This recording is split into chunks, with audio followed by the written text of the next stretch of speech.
If YouTube videos are showing a black screen, don't worry, try these fixes one by one. First, close the video and open it again. In many cases, this simple step will fix the problem.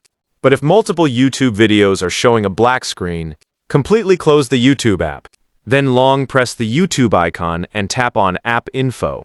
Now tap on Storage and Cache or Storage Usage, depending on your phone. Then tap Clear Cache. Open YouTube again and check if the problem is fixed.